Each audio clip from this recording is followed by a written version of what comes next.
أعوذ بالله من الشيطان الرجيم بسم الله الرحمن الرحيم.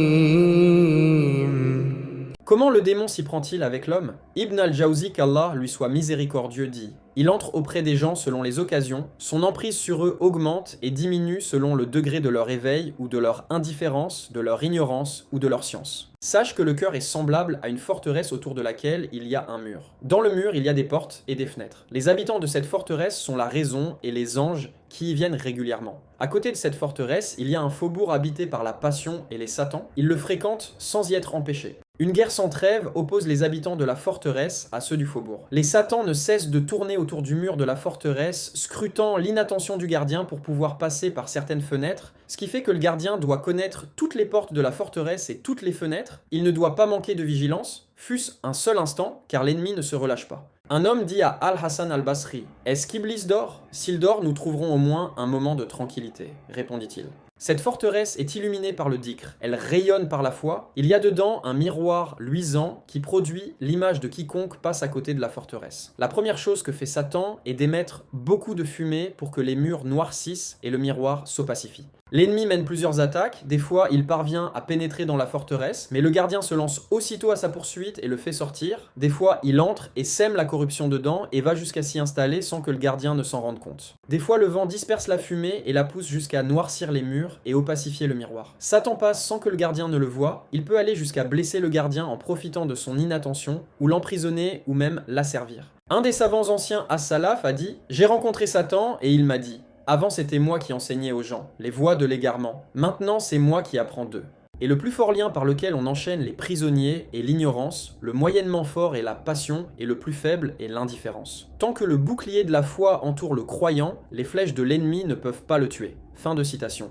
Talbis Iblis 38. Puis Ibn al-Jawzi a cité une tradition avec une chaîne qui remonte à Al-Amash dans laquelle il a dit: « Un homme qui avait l'habitude de parler aux djinns nous a rapporté qu'ils lui ont dit. » Le plus dur à manier est quelqu'un qui se conforme à la sunna. Quant aux gens qui suivent les opinions arbitraires Ahl al-Ahwa, nous nous jouons d'eux comme nous désirons. Fin de citation. Sache, frère musulman, que le Satan n'aborde que celui dont le cœur est vide du dhikr, de piété, de consécration et de certitude. Il projette ses suggestions qui trouvent l'endroit vide, favorable pour qu'on puisse l'envahir et s'y installer. Mais si le cœur est empli de foi, vêtu de piété, bien gardé, Satan n'aura aucun pouvoir sur lui.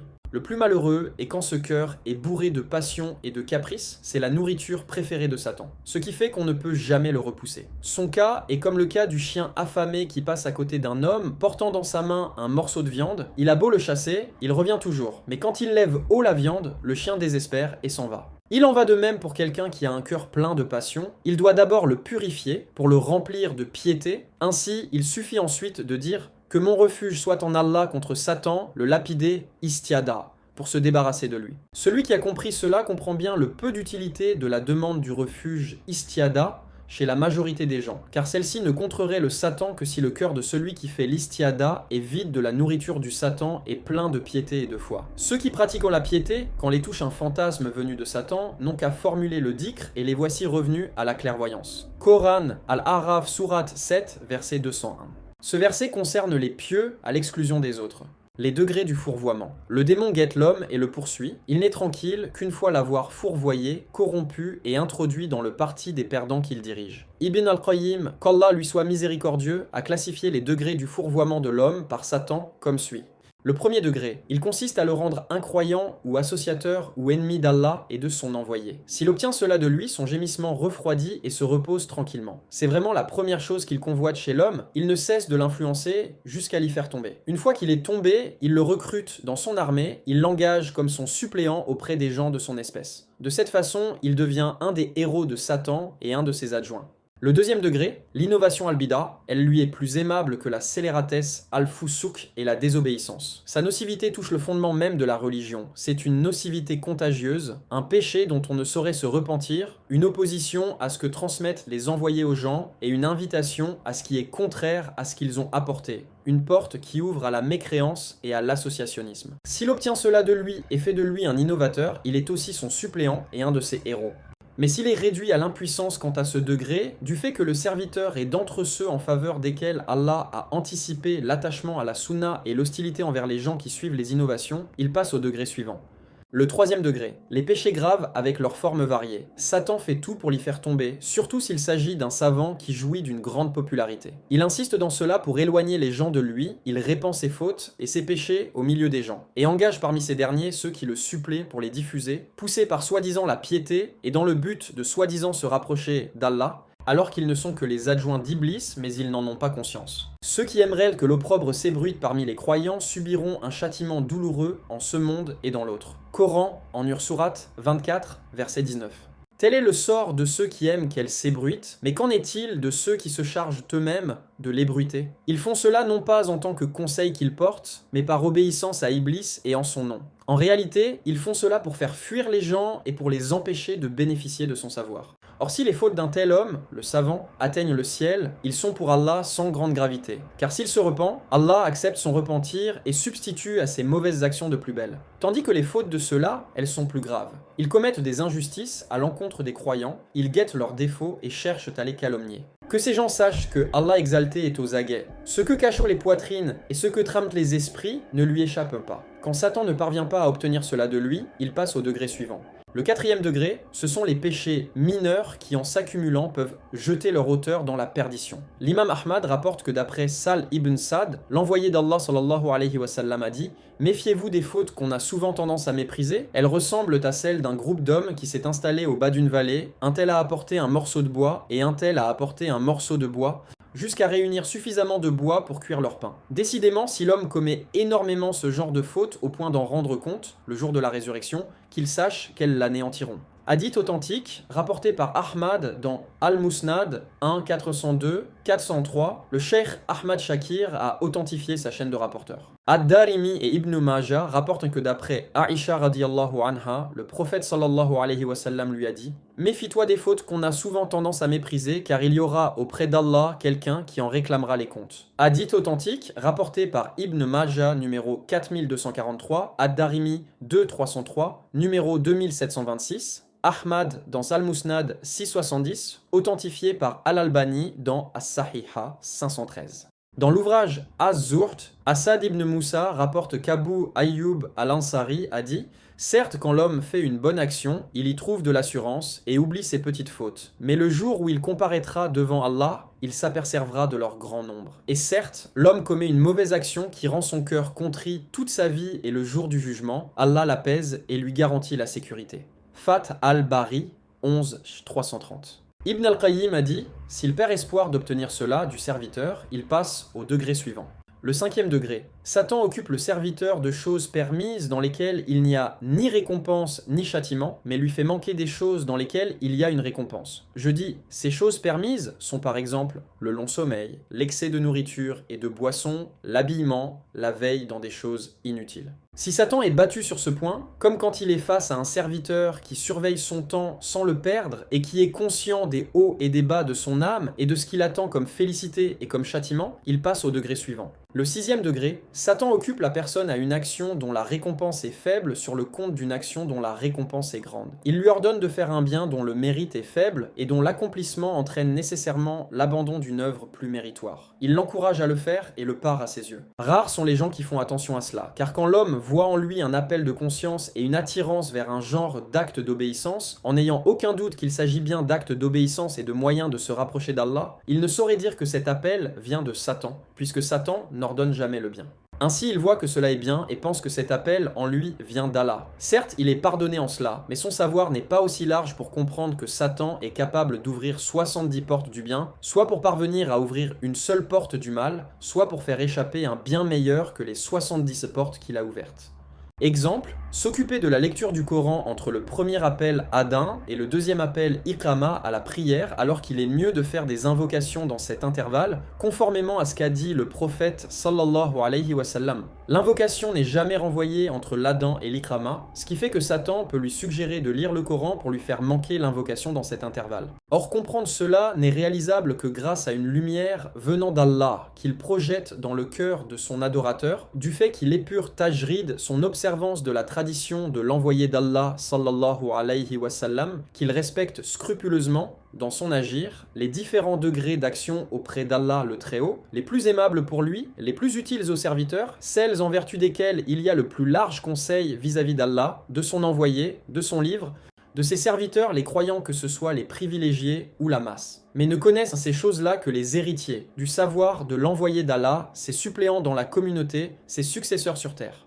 La majorité des gens, malheureusement, en sont occultés, rien de tout cela ne leur frôle l'esprit. Or Allah dispense de sa grâce quiconque il veut d'entre ses serviteurs. Si le serviteur l'a réduit à l'impuissance et l'a épuisé dans ses 6 degrés, il lui envoie ses partisans d'entre les humains et les djinns pour lui faire subir beaucoup de mal en le qualifiant d'incroyant ou d'égaré, mettant les gens en garde contre lui, cherchant à le briser et à éteindre sa prédication, afin d'embrouiller son cœur, de l'occuper du désordre qui s'est déclenché dans ses idées, d'empêcher les gens de bénéficier de son savoir. Il ne cesse donc d'user d'efforts vers la mobilisation contre lui des fauteurs de dégâts parmi les satans d'entre les humains et les djinns, sans montrer le moindre signe de relâchement. Fin de citation. At-Tafsir Al-Qayyim 614. Ceci est visible dans notre société. Il n'y a pas un serviteur qui s'accroche à sa religion et à la voix de son prophète sallallahu alayhi wa sallam sans qu'il ne trouve de répulsion, d'insolence, de dérision, aussi bien de la part des proches que des lointains, des amis que des ennemis. Le pauvre n'a de refuge qu'auprès d'Allah. Les moyens qu'utilise Satan pour égarer les gens. Si un homme avait exercé un métier pendant 50 ans, par exemple, il aurait été certainement un expert pour ce qui est de ses astuces et de ses secrets. Tel est donc Iblis sur lui la malédiction d'Allah, depuis qu'il a été expulsé du paradis jusqu'à nos jours. Il n'a d'autre occupation que d'égarer les gens et les induire en erreur. Cette longue expérience lui a permis d'inventer tout un art dans l'égarement des gens. Parmi ses astuces, on trouve 1. Parer le faux. Le faux a une mauvaise image et une mauvaise odeur, c'est pour cela que Satan y met une jolie couverture et lui fait porter un beau vêtement, il le pare et l'enjolive aux yeux de l'homme, ensuite il l'attire vers lui. Décidément, nous ne savons cela que de l'aveu même de Satan qui a dit à son Seigneur « Eh bien, je leur enjoliverai la vie sur terre et les égarerai tous ». Coran, Al-Hijr Sourate 15, verset 39. Il commence en effet par enjoliver et finit par égarer. Ibn al-Qayyim, qu'Allah lui soit miséricordieux, a dit: parmi ses astuces, il ensorcelle continuellement l'esprit de l'homme jusqu'à le faire tomber dans ses filets. Nul n'échappe à son ensorcellement, sauf ce qu'Allah veut sauver. Il part donc à ses yeux l'acte qui lui est néfaste, jusqu'à ce qu'il imagine qu'il est l'une des choses les plus utiles, et il rend détestable à ses yeux le plus utile des actes, jusqu'à ce qu'il imagine qu'il va lui nuire. Dommage. Ô combien de gens ont été tentés par cet artifice satanique. Ô combien cela s'est interposé entre le cœur de l'homme et l'islam, la foi et le bel agir. Ô combien il a fait éclater le faux et l'a montré dans une belle image, il a travesti le vrai et l'a présenté sous une forme exécrable. Ô combien il a propagé des choses fausses auprès des gens qui sont enclins à récuser et à critiquer les autres. Ô combien il a diffamé les gens de la gnose à Rifun, lui qui a ensorcelé les esprits jusqu'à jeter leurs détenteurs dans les passions les plus diverses, les opinions les plus arbitraires. Il les a fait cheminer dans tous les sentiers possibles de l'égarement. Il les a menés dans tous les précipices possibles. Il a paré à leurs yeux l'adoration des idoles, la rupture des liens de parenté, l'enterrement des jeunes filles vivantes, l'inceste. Il leur a promis de gagner le paradis malgré leur mécréance, scélératesse et rébellion. Il leur a présenté l'associationnisme sous forme de vénération des gens vertueux,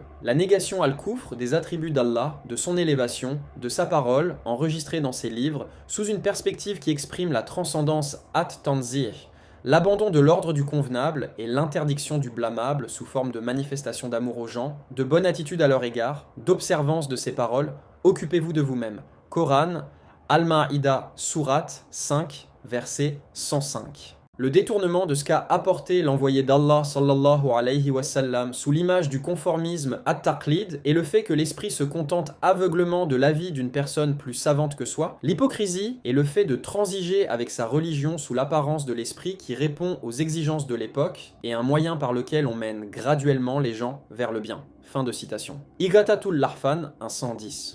2. Donner au péché des jolis noms. Parmi les aspects de cet embellissement du faux, il y a le fait de donner aux turpitudes et aux péchés des noms que les gens apprécient, afin de cacher l'abomination et le dégoût qu'ils inspirent. N'est-ce pas lui qui a appelé l'arbre du paradis l'arbre de l'éternité ? Adam, dit-il, te guiderai-je à l'arbre de l'éternité et à un royaume indestructible? Coran, Taha Surat 20, verset 120.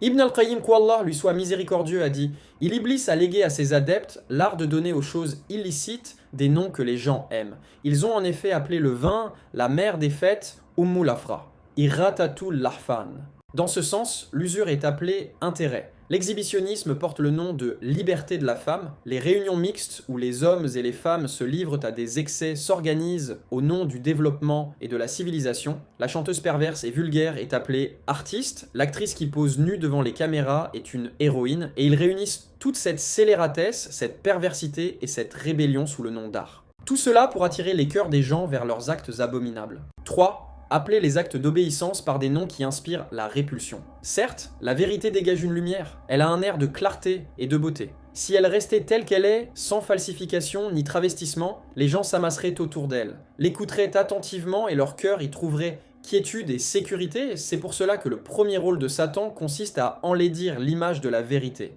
à la travestir, à lui donner des noms qui inspirent la répulsion. C'est lui qui a inspiré à ses amis d'entre les incroyants du peuple de Had de dire à leur prophète Hud alayhi assalam « Certes, nous te voyons en pleine sottise, et nous pensons que tu es du nombre des menteurs. » Coran, Al-Araf, Surat 7, verset 66. C'est lui qui a inspiré à ses amis, les incroyants de Madian, de dire aux gens « Si vous prenez le parti de Shuaib, vous serez donc perdants. » Coran, Al-Araf, Surat 7, verset 90. C'est lui qui a inspiré à ses amis, les incroyants du peuple de Pharaon, de qualifier Moïse et Aaron de sorciers. Ces deux-là, se disait-il, sont des sorciers, qui veulent, pour sûr, nous évincer de notre terre par leur sorcellerie, nous dérober notre coutume exemplaire. Coran, Taha Surat 20, verset 63. C'est lui qui a inspiré à ses amis, les incroyants de Quraysh, de qualifier l'envoyé d'Allah sallallahu alayhi wa sallam de sorcier, de devin, de poète, d'ensorcelé, de possédé, ainsi que d'autres noms qui inspirent le dégoût. Et c'est injuste de dire « Vous ne faites que suivre un homme ensorcelé ».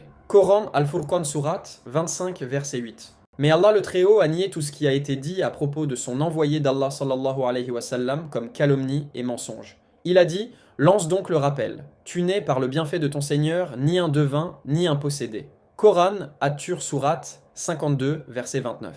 Et il a dit « Et ce n'est pas la parole d'un poète, que vous êtes peu à croire, ni la parole d'un devin, que vous êtes peu à méditer. C'est la descente s'opérant de par le Seigneur des univers. » Coran Al-Haqqa Surat 69, verset 41-43.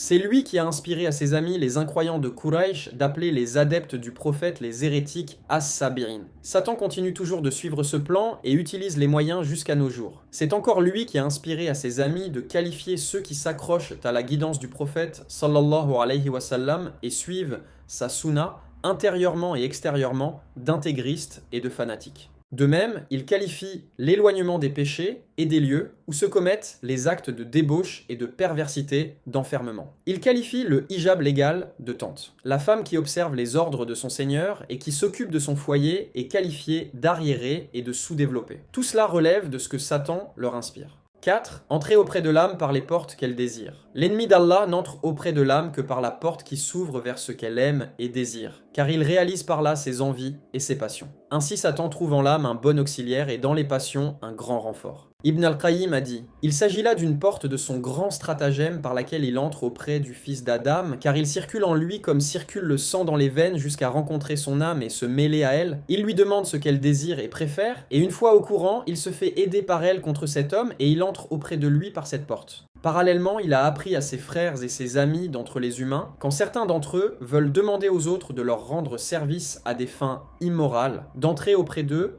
par la porte qui s'ouvre vers leurs désirs et passions. C'est certainement une porte qui ne déçoit pas dans sa demande celui qui entre par celle-ci. Or celui qui cherche à entrer par une autre porte ou utilise un autre moyen pour arriver à son dessein, tout lui sera fermé. Fin de citation Irathatul Lahfan 1.112. 5. L'échelonnement dans l'égarement. D'habitude, Satan ne vient pas directement dire à l'homme « fais cet acte de désobéissance ou commets cette turpitude », mais il le rapproche d'elle petit à petit, d'où le proverbe ancien « un regard puis un sourire, puis une parole, puis un rendez-vous, puis une liaison, et après, l'interdit est commis. » C'est pour cela qu'Allah le Très-Haut nous a avertis de ne pas suivre les pas de Satan. Il a dit « Vous qui croyez, ne suivez pas les pas de Satan. Quiconque suit les pas de Satan, sachez que celui-ci ne vous enjoint que la turpitude et le blâmable. » Coran An-Nur Surat 24, verset 21.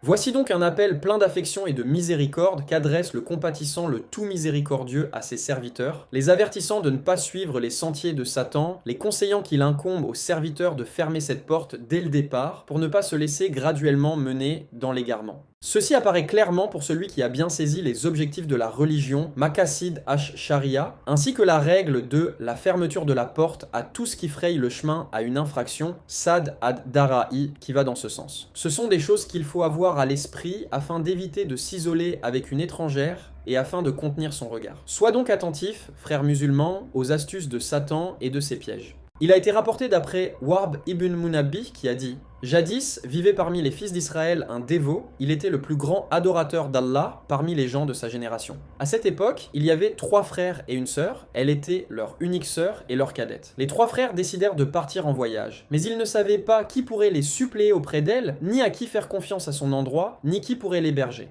Ils s'accordèrent à la laisser chez le dévot des fils d'Israël, il était à leurs yeux l'homme le plus digne de confiance. Ils allèrent le voir et le prièrent de la laisser chez lui et qu'elle reste près de lui et sous sa protection jusqu'à ce qu'ils reviennent de leur expédition militaire. Mais il refusa et demanda à Allah de le protéger contre eux et leurs sœurs. Ils insistèrent dans leur demande jusqu'à ce qu'il accepta. Il leur dit « Mettez-la dans une chambre en bas de ma tour. » Ils la laissèrent dans la chambre et s'en allèrent. Elle resta dans le voisinage du dévot pendant un certain temps. Il ne descendait de sa tour chez elle que pour lui apporter le repas. Ainsi, il lui faisait signe de sa présence. Elle sortait de sa chambre, prenait le repas posé à une certaine distance de la porte, tandis que lui était déjà remonté dans sa tour. Or, Satan l'aborda avec douceur. Il ne cessa de lui faire désirer le bien en lui suggérant que c'était une énormité que de laisser une jeune fille sortir de sa chambre en plein jour et en lui montrant les risques qu'elle encourait si jamais quelqu'un la voyait et tombait amoureux d'elle, que n'apportes-tu son repas jusqu'à le mettre au seuil de la porte de sa chambre, lui proposa-t-il, Allah t'en récompensera largement.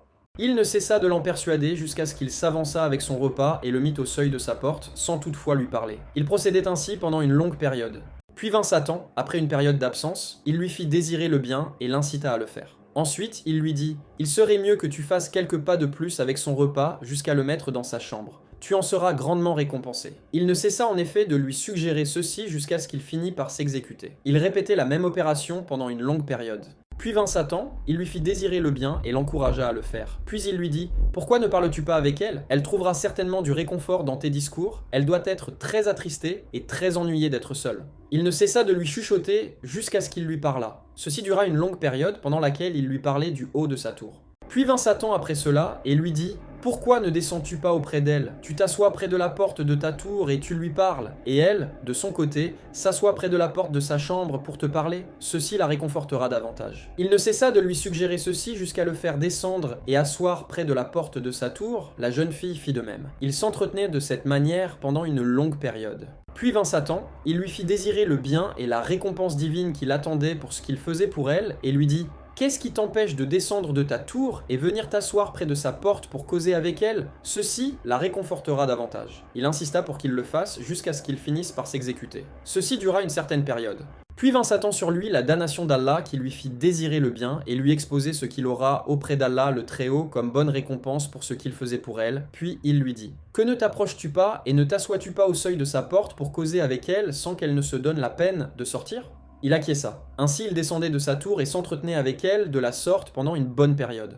Puis vint Satan pour lui dire « Il serait mieux pour toi d'entrer dans sa chambre pour causer avec elle tranquillement, au lieu de la laisser dévoiler son visage à un étranger. » Sous l'incessante instigation de Satan, il finit par entrer dans la chambre. De cette façon, il s'entretenait familièrement avec elle toute la journée et, à la tombée de la nuit, il remontait à sa tour. Vint Satan après cela, il ne cessa de la parer à ses yeux jusqu'à ce qu'il toucha sa cuisse et l'embrassa. Il continua à l'embellir à ses yeux et l'attirer vers elle, au point qu'il commit le péché avec elle. Il tomba amoureux d'elle et elle eut un garçon de lui. Vint ensuite Satan et lui dit « Vois-tu si ses frères reviennent, alors qu'elle a eu un garçon de toi, que feras-tu ? Ils te couvriront de honte devant tout le monde. Empresse-toi d'égorger son garçon et enterre-le. Je pense qu'elle gardera le secret de peur que ses frères ne soient au courant de ce que tu as fait d'elle. » Ce qu'il fit. Désemparé, le dévot lui dit « Penses-tu qu'elle taira à ses frères ce que j'ai fait d'elle et de son garçon ? Tue-la et enterre-la avec son fils, lui suggéra Satan. Sous son incessante instigation, il finit par l'égorger et la jeter dans une fosse avec son fils, mit dessus une grosse pierre et ramena tout à ras du sol, puis regagna sa tour pour se consacrer à l'adoration. Il demeura ainsi le temps qu'Allah a voulu qu'il demeure. Revinrent ensuite ses frères de l'expédition, s'enquirent auprès de lui des nouvelles de leur sœur, il leur informa de sa mort, implora pour elle la miséricorde d'Allah et la pleura en disant « Elle était vraiment une femme exemplaire. Voici sa tombe si vous voulez lui rendre visite. » Ses frères se recueillirent auprès de sa tombe, la pleurèrent, implorèrent la miséricorde d'Allah pour elle, s'installèrent près d'elle quelques jours, puis regagnèrent leur famille. Quand la nuit tomba et qu'ils se mirent au lit, Satan leur vint dans le sommeil revêtant l'apparence d'un voyageur. Il commença par leur aîné et l'interrogea au sujet de sa sœur. Il lui répéta ce que lui avait raconté le dévot, à savoir sa mort, son imploration de la miséricorde pour elle et sa désignation de l'endroit où elle avait été enterrée. Mais Satan démentit tout. Il lui dit: il ne vous a pas dit la vérité concernant votre sœur, mais il l'a rendue enceinte, elle a accouché d'un garçon, ensuite il les a tués tous les deux parce qu'il avait peur de vous et il les a jetés dans une fosse qu'il a creusée derrière la porte de la chambre où elle logeait, du côté droit de celui qui y entre. Allez à cette chambre et vous les trouverez tous les deux exactement comme je vous l'ai indiqué. Il se présenta au second frère dans son sommeil et lui raconta la même chose. Idem pour le cadet. Quand les trois frères se réveillèrent, ils furent étonnés de ce qu'ils avaient vu la nuit. Chacun d'eux vint dire qu'il avait vu en rêve une chose étonnante et se firent part de ce qu'ils avaient vu. Leur frère aîné a dit « C'est juste un rêve, allons-nous-en et oublions cela ». Mais leur cadet protesta « Par Allah, je ne partirai nulle part avant d'aller à cet endroit et vérifier tout cela ». Ils se rendirent à la chambre où était logée leur sœur, ouvrirent la porte, fouillèrent l'endroit indiqué dans leurs rêves et trouvèrent leur sœur et son garçon égorgés dans la fosse. Ils interrogèrent le dévot qui avéra les dires de Satan concernant ce qu'il avait fait des deux. Ils déférèrent l'affaire au roi. Le dévot fut descendu de sa tour pour être crucifié. Quand ils le ligotèrent contre le bois, Satan vint lui dire: tu sais bien que c'est moi, ton compagnon, qui t'a tenté par cette femme jusqu'à ce que tu l'aies mise enceinte et que tu les aies égorgées, elle et son garçon. Mais si tu m'obéis aujourd'hui et si tu dénies Allah qui t'a créé et façonné, je te délivrerai de la situation où tu te trouves. Effectivement, le dévot dénia Allah. Or quand il eut dénié Allah le Très-Haut, Satan laissa le champ libre aux exécuteurs qui le crucifièrent. Talbis Iblis 26. Les exégètes ont dit, dans le sens de cette histoire, ont été révélés les versets suivants, tel le cas de Satan quand il dit à l'homme « dénie », et quand celui-ci eut dénié, il lui dit « Innocent suis-je de toi, je redoute le Seigneur des univers. » Et leur fin à tous deux fut d'être dans le feu pour l'éternité. Digne rétribution des iniques. Coran, Al-Hashr, Surat 59, versets 16-17. Voilà donc comment Satan a ourdi son stratagème jusqu'à obtenir de ce dévot ce qu'il voulait. Or il n'est tombé dans ses filets qu'à cause de son ignorance de ses astuces et de ses pas. S'il avait refusé de faire le premier pas avec lui, il l'aurait renvoyé humilié. Ibn al-Jawzi rapporte selon une chaîne qui remonte à Wahb ibn Munabbih que celui-ci a dit « Un moine vivait dans son ermitage à la même époque que Jésus alayhi as-salam. Iblis chercha à le tenter sans pouvoir y parvenir. Il utilisa différents moyens mais en vain. Il vint ensuite à lui sous l'apparence du Messie et l'appela « Oh le moine, montre-toi pour que je te parle. Occupe-toi de tes affaires. Je ne rattraperai pas le temps que je gâche de ma vie. Montre-toi, c'est moi le Messie. Si tu es le Messie, je n'ai besoin de rien que je puisse te demander. Ne nous as-tu pas ordonné l'adoration et ne nous as-tu pas promis la venue du jour de la résurrection? Donc je n'ai rien à te demander. » Le maudit finit par s'en aller et renonça à de nouvelles tentatives. Talbis Iblis 29.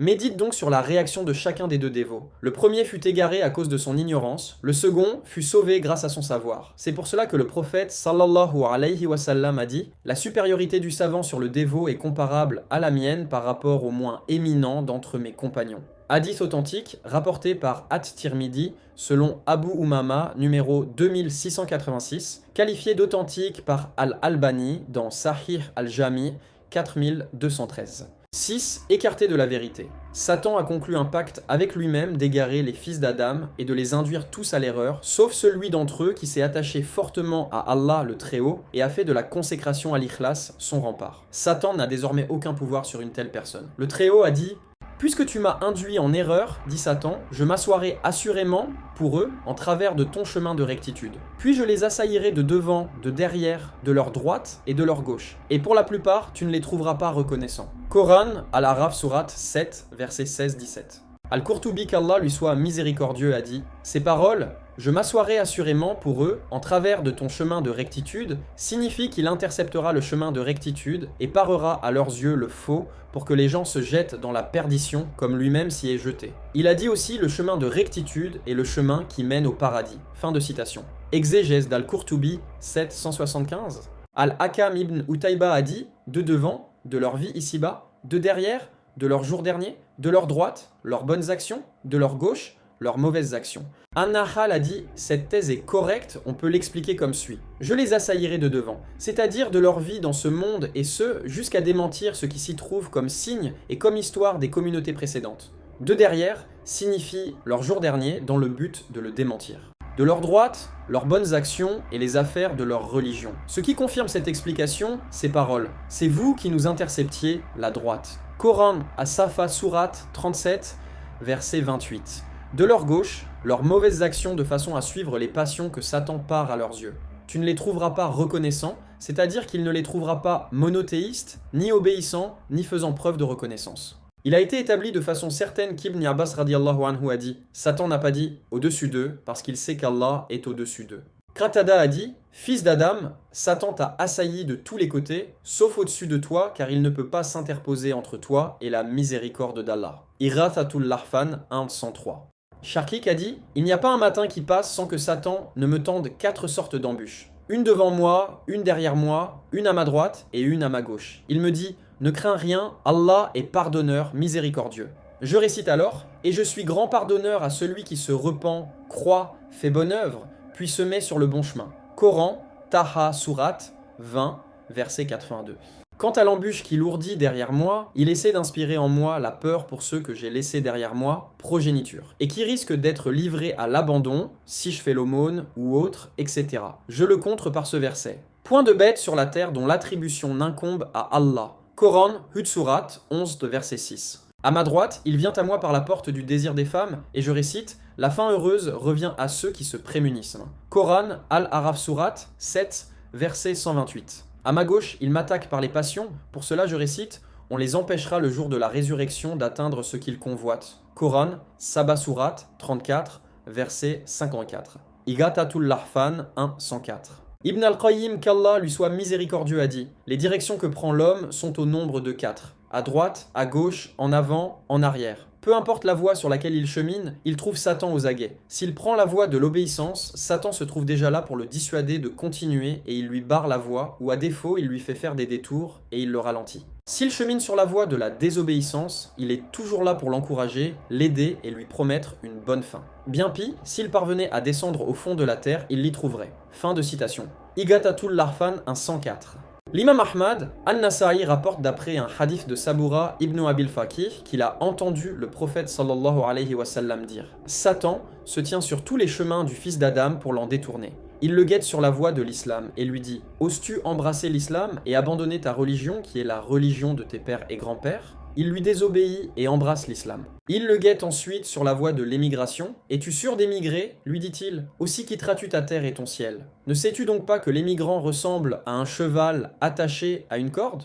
Il lui désobéit quand même et émigre. Il le guette enfin sur la voie de la défense et lui dit « Vas-tu faire le combat ? Tu vas être tué. Ta femme va se remarier. Tes biens seront partagés. » En dépit de cela, il lui désobéit et part pour faire le combat. Par conséquent, pour celui qui agit ainsi, Allah s'est imposé le droit de le faire entrer au paradis. Pour celui qui a été tué entre-temps, Allah s'est imposé le droit de le faire entrer au paradis. Pour celui qui s'est noyé entre-temps, Allah s'est imposé le droit de le faire entrer au paradis. Pour celui qui est mort en tombant de sa monture, entre-temps, Allah s'est imposé le droit de le faire entrer au paradis. Hadith authentique, rapporté par An-Nasa'i 6-21-22, Ahmad dans Al-Musnad 3-483, Ibn Hibban dans son Sahih 1601, voire Sahih Al-Jami 1652. 7. Faire semblant d'être un bon conseiller pour l'homme Satan ne vient jamais dire directement à l'homme « commets ce péché pour recevoir le châtiment douloureux », mais il se présente à lui sous forme d'un surconseiller. D'ailleurs, par cette ruse, il a réussi à tromper notre père, Adam, et notre mère, Ève, et à les faire sortir du paradis, et de jurer « Je suis pour vous le meilleur des conseillers ». Coran, Al-Araf Surat 7, verset 21. Allah nous a mis en garde contre cette tentation et cette ruse en disant « Ô fils d'Adam, que ne vous séduise Satan, de même qu'il fit sortir vos parents du paradis ». Coran, Al-Araf Surat 7, verset 27. Il a été rapporté qu'un des pieux prédécesseurs salaf a dit « Si Satan vient à toi dans la prière et te dit « tu ne fais ceci que pour te montrer, alors allonge-la davantage. Tu n'auras en fait qu'à faire le contraire de ce que suggestionne Satan, même s'il paraît à l'homme qu'il s'agit d'un bon conseil. 8. Chercher de l'aide auprès des satans d'entre les humains. Certaines personnes voient la douceur de l'islam se mêler à leur cœur, leur foi se renforce, leur certitude devient inébranlable, l'islam se mêle à leur sang et à leur chair. Ils ne cheminent que sur sa voie, ne s'éclairent que de sa lumière, ne prennent pour guide que le prophète sallallahu alayhi wa sallam. Ils sont en effet attachés à l'islam dans toute chose d'une importance mineure ou majeure de leur vie. Pour ce genre de personnes rares sont-ils, Satan les aborde avec tous les moyens, directs ou indirects, sans pouvoir les fourvoyer. Quand il vide tout son répertoire de ruses, il cherche secours auprès de ses amis, les satans d'entre les humains, pour l'aider dans sa mission. Le Très-Haut a dit « Les satans inspirent à leurs alliés, parmi les humains, de vous porter vers la contestation ». Coran, Al-An'am Surat, 6, verset 121.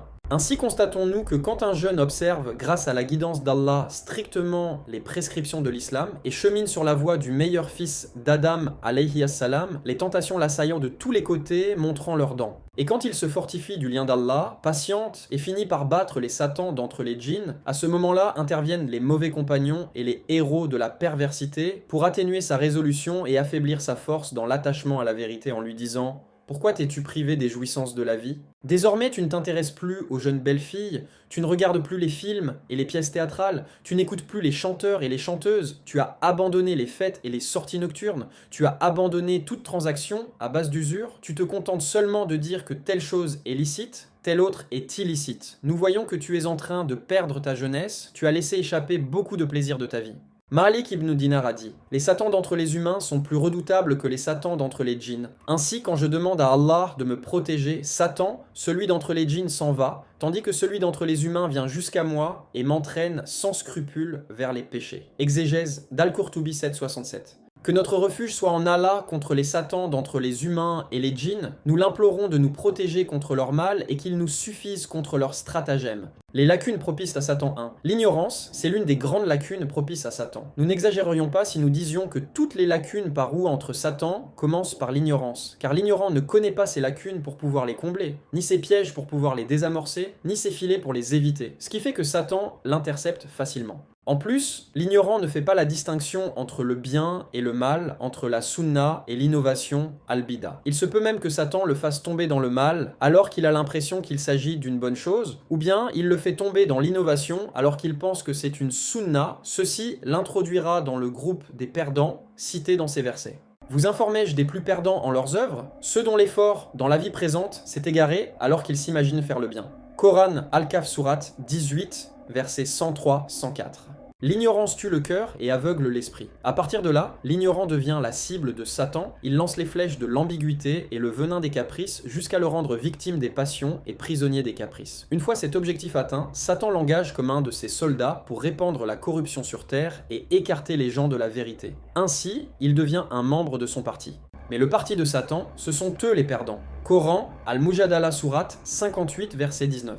Parmi les lacunes chez l'ignorant, il y a que Satan trouve facilement l'accès pour l'empêcher d'apprendre le savoir religieux. Il lui dit par exemple « Te convient-il de t'asseoir devant le savant comme un jeune étudiant, à ton âge ?» Ce qui fait qu'il se satisfait de rester dans l'ignorance. Aboul Hassan al-Maourdi a dit « Il arrive que l'homme refuse d'apprendre le savoir religieux à cause de son âge avancé, ou que sa pudeur, due au fait qu'il a négligé d'apprendre quand il était jeune, l'empêche d'apprendre maintenant qu'il a vieilli. Il s'est satisfait malheureusement de l'ignorance en tant que qualité attachée à sa personne et l'a préféré au savoir religieux en tant que débutant dans la matière. Or, cette attitude émane de la tromperie de l'ignorance et des illusions de la paresse. Puisque donc le savoir religieux est une vertu, le désir d'apprendre est une vertu chez la vieille personne, et le commencement par une vertu est elle-même une vertu. En plus, il est plus préférable pour lui d'être un vieillard instruit qu'un vieillard ignorant. Fin de citation. Adab ad-Dunya wad-Din 26. Il a été dit « Que te vienne la mort pendant que tu apprends le savoir religieux est meilleur que de vivre en étant satisfait de l'ignorance. » Ali ibn Abi Talib radiallahu anhu a dit « Mène ta vie en étant soit un savant ou un étudiant,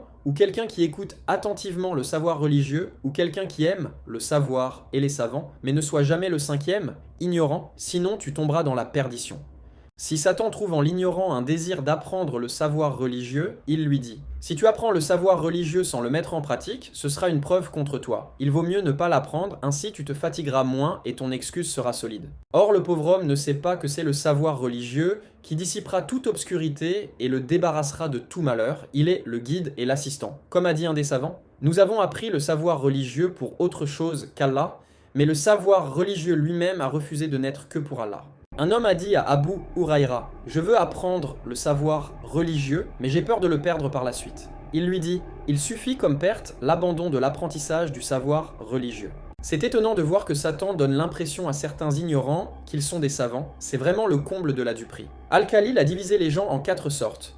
Un homme qui sait et sait qu'il sait, cet homme est un savant, vous pouvez l'interroger sur les questions religieuses. Un homme qui sait mais ne sait pas qu'il sait, cet homme est un oublieux, rappelez-le lui.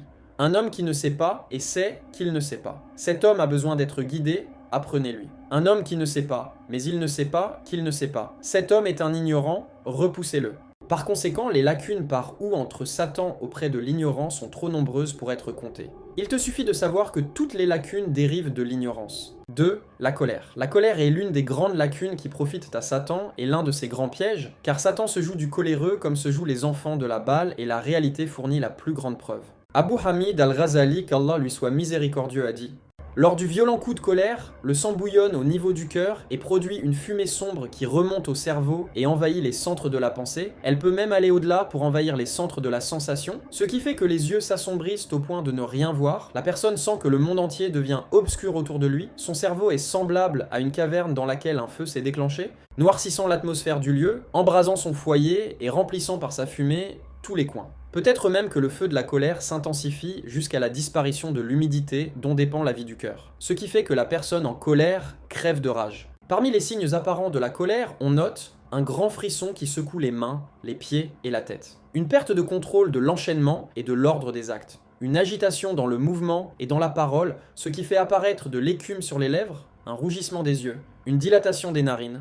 En gros, la colère métamorphose la personne. Or, si la personne savait comme elle devient laide quand elle est en état de colère, elle se serait certainement calmée par pudeur. La laideur de son fort intérieur est en outre pire que sa laideur apparente, car les manifestations extérieures ne sont qu'un indicateur de la réalité intérieure battant. Ces signes dans les paroles, elle lance des injures et des paroles obscènes qui offensent la pudeur de toute personne dotée de raison. L'auteur même de ces paroles, après s'être calmé, s'en sentira gêné. Quant à ces signes sur les membres, celui qui est sous le coup de la colère peut frapper, assaillir, déchirer, tuer, blesser sans se soucier des conséquences, s'il parvient à saisir son adversaire. Si ce dernier s'échappe, ou qu'il l'a manqué pour une raison ou pour une autre, et qu'il n'a pas pu vider sa colère sur lui, celle-ci se retourne contre lui, il déchire ainsi ses habits, se frappe les joues, allant jusqu'à frapper le sol de ses mains, ou frapper les objets qui l'entourent, et se livrer à des actes de posséder. Ces signes dans le cœur. Quant à ces signes dans le cœur vis-à-vis de celui sur lequel il a éclaté sa colère, il y a de la haine,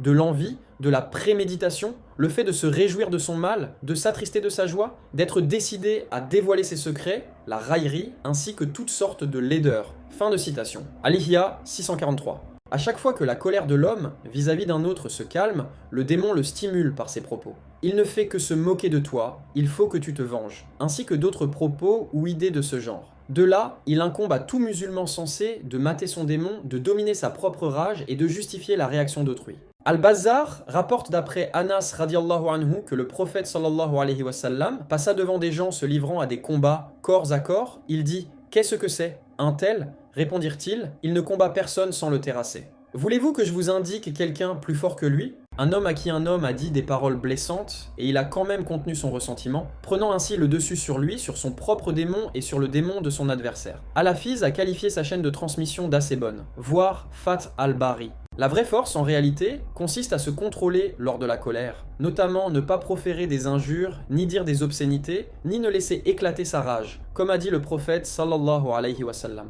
Le fort n'est pas celui qui terrasse les gens dans la lutte, mais le fort est celui qui reste maître de lui-même dans la colère, unanimement accordé, rapporté d'après Abu Huraïra par Al-Bukhari, numéro 6114, Muslim, numéro 2609. Ainsi, le prophète sallallahu alayhi wa sallam exhorte les compagnons à contenir leurs ressentiments et à ne pas s'abandonner à leur colère. D'après Abu de Darda radiallahu anhu, un homme dit au prophète sallallahu alayhi wa sallam « Montre-moi une œuvre qui me fait entrer au paradis. » Ne t'abandonne pas à ta colère et le paradis te sera accordé, lui répondit-il. Hadith authentique, rapporté par Al-Hafez al-Mundiri dans son ouvrage At-Targhib 515, At-Tabarani, qualifié d'authentique par Al-Albani dans Sahih al-Jami' numéro 7314. Suivant Abu Huraira radiallahu anhu, un homme dit au prophète sallallahu alayhi wa sallam, « Fais-moi une recommandation. Ne laisse pas exploser ta colère. » Répondit le prophète sallallahu alayhi wa sallam. L'homme répéta plusieurs fois la même demande et à chaque fois il lui disait « Ne laisse pas exploser ta colère. » Hadith authentique, rapporté par Al-Bukhari numéro 6116, At-Tirmidhi 2021, Malik dans Al-Muwatta 2362-466. L'imam Ahmad a ajouté au contenu de ce hadith qui est rapporté par Al-Bukhari la version suivante. L'homme dit « J'ai eu un moment de réflexion après que le prophète sallallahu alayhi wa sallam ait dit cela et j'en suis arrivé à la conclusion suivante. Certes, la colère réunit toutes sortes de mal. » D'après Abdallah ibn Amr, un homme demanda à l'envoyé d'Allah sallallahu alayhi wa sallam ceci « Qu'est-ce qui pourrait m'épargner la colère d'Allah ?» « Ne t'abandonne pas à ta colère, lui répondit-il. Hadith assez bon Hassan, rapporté par Ahmad dans Al-Musnad de 175, qualifié de Hassan par Al-Albani dans Sahih at-Targhib 4747. Cependant, il est impossible à un être humain normal de se débarrasser de l'instinct de la colère selon lequel Allah l'a créé, mais il peut rompre les humeurs qui excitent la colère, comme la fierté de l'âme et l'orgueil. Ali ibn Zayd a dit « Un homme parla sévèrement au calife Umar ibn Abd al-Aziz qui lui répondit « Tu veux que Satan m'excite à travers la puissance que me procure mon pouvoir, ainsi je prendrai de toi aujourd'hui ce que tu prendras de moi demain, va-t'en, qu'Allah te soit miséricordieux. » Voir l'ouvrage Adab ad-Dunya wa ad-Din 233. Comment calmer la colère? Il y a beaucoup de moyens pour calmer la colère, on distingue. 1. À la personne de demander à Allah de le protéger contre Satan le lapidé. D'après Sulaiman ibn Sourd radiallahu anhu, deux hommes échangèrent des injures en présence du prophète sallallahu alayhi wa sallam. L'un d'eux se mit en colère, son visage rougit, les veines de son cou se gonflèrent. Le prophète sallallahu alayhi wa sallam le regarda et dit « Je connais une parole que s'il la dit, il sera délivré de ce qu'il ressent. Que mon refuge soit en Allah contre Satan, le lapidé. » Un de ceux qui entendirent cela du prophète sallallahu alayhi wa sallam s'avança vers cet homme et lui dit « Sais-tu ce que vient de dire l'envoyé d'Allah sallallahu alayhi wa sallam » ? « Non, dit-il. Il a dit « Je connais une parole que s'il la dit, il sera délivré de ce qu'il ressent, que mon refuge soit en Allah contre Satan le lapidé. » Mais l'homme répliqua « Suis-je fou à tes yeux ?» Hadith rapporté par Al-Bukhari numéro 6048, Muslim numéro 2110. 2. La personne doit se rappeler la récompense divine s'il contient sa rage. D'après Ibn Umar radiallahu anhu, l'envoyé d'Allah sallallahu alayhi wa sallam a dit « Il n'y a pas une gorgée plus méritoire au regard d'Allah qu'une gorgée de colère qu'a avalé un serviteur, ne cherchant par là que le visage d'Allah. » Hadith authentique, rapporté par Ibn Majah, numéro 4189. Al-Busiri a dit « Sa chaîne est authentique et les rapporteurs sont dignes de confiance, tuqat. » Il est qualifié d'authentique par Al-Albani dans Sahih ibn Majah. Abu Daoud, At-Tirmidhi et Ibn Majah rapportent. D'après Abdurrahman ibn Maymoun, d'après Sahl ibn Mu'ad, d'après Mu'ad ibn Anas radiallahu anhu, l'envoyé d'Allah sallallahu alayhi wa sallam a dit « Celui qui contient sa colère alors qu'il est capable de la faire passer sur quelqu'un ou sur quelque chose, Allah azawajal l'invitera au milieu de ses créatures, le jour de la résurrection, à choisir d'entre les houris aux grands yeux celle qu'il désire. » Hadith assez bon Hassan, rapporté par Abu Daoud, numéro 4777, At-Tirmidhi, numéro 2021, Ibn Majah, 4186, Ahmad dans Al-Musnad, 3438, et Al-Albani dans Sahih al-Jami', 6518. 3. Se taire l'homme a tendance à commettre des erreurs quand il est dans cet état, donc il vaut mieux qu'il se taise. Le prophète sallallahu alayhi wa sallam a dit « Celui qui croit en Allah et au jour dernier, qu'il dise une bonne parole ou qu'il se taise. » Hadith rapporté par Al-Bukhari, numéro 6019, Muslim, numéro 48. Ahmad, Ibn Abi Dunya, At-Tabarani et Al-Bayhaqi rapportent, selon une tradition d'Ibn Abbas, qu'ils attribuent au prophète sallallahu alayhi wa sallam marfou ceci: quand l'un de vous se met en colère, alors qu'il observe le silence. Hadith authentique, rapporté par Ahmad dans Al-Musnad 1239, le Cheikh Ahmad Shakir a authentifié sa chaîne de rapporteurs. Voir Sahih al-Jami' 693. 4. S'asseoir ou s'allonger sur le côté. Ahmad, Abu Daoud et Ibn Hibban rapportent d'après Abu Dar selon une tradition marfou. Quand l'un de vous se met en colère, alors qu'il est debout, qu'il s'assoit. Si la colère s'en va, tant mieux, sinon qu'il s'allonge sur le côté. Hadith authentique, rapporté par Abu Daoud, numéro 4782, Ibn Hibban dans son Sahih 1973, Ahmad dans Al-Musnad 5152, voire Sahih Al-Jami 693. 5. Qu'il pense à la laideur qui se voit dans son visage quand il est en état de colère, cela le calmerait. Quant aux hadiths dans lesquels il est recommandé de faire les ablutions quand on est en colère, ils ne sont pas authentiques à ce que je sache. 6. Qu'il se rappelle la récompense divine s'il pardonne aux autres, ceci le poussera à supporter les agressions de l'ignorant et les injures du sot, par désir de l'agrément d'Allah et ce qu'il y a auprès de lui comme grande récompense. Allah le Très-Haut, dans sa description des pieux, a dit « Ceux qui contiennent leurs ressentiments, ceux qui effacent l'injure subie, Allah aime les bel agissants. » Coran Al-Imran Surat 3, verset 134. Le musulman qui contient son ressentiment se met dans le rang des pieux. Si en plus il efface les fautes que les autres font à son encontre, il s'élèvera au rang de ceux qui agissent bien, Al-Muhsinin. Ibn Abbas radiallahu anhu a dit à propos des paroles d'Allah « Repousse la mauvaise action par une meilleure ». Coran, Fusila Surat 41, verset 34. Il s'agit, pour les musulmans, de patienter lors de la colère et de pardonner quand on leur fait du tort. S'ils font cela, Allah les préservera et leur fera soumettre leurs ennemis. Tradition rapportée par Al-Bukhari dans le chapitre de l'exégèse Kitab at-Tafsir. Il a été rapporté qu'Al-Hassan al-Basri a dit « Parmi les signes du musulman, il y a un fort attachement à la religion, une fermeté en équilibre avec la douceur, une foi entourée de certitude, un savoir accompagné d'une longanimité, une finesse conciliée avec la tendresse, une prodigalité à bon droit, une intention sincère quand il est riche, une bonne endurance quand il est pauvre, un bel agir quand il détient le pouvoir, une patience dans l'adversité, la colère ne le vainc pas, la fureur ne l'emporte pas, les caprices ne le dominent pas, son ventre ne le déshonore pas, son avidité ne l'humilie pas. Il assiste le lésé, il fait preuve de miséricorde vis-à-vis du faible, il ne fait pas preuve d'avarice, ni de prodigalité, ni de démesure, ni de ladrerie, il pardonne s'il subit une injustice. Il efface le mal venant de l'ignorant, son âme souffre parce qu'elle n'arrive pas à obtenir ce qu'elle veut de lui, les gens sont en paix vis-à-vis de lui.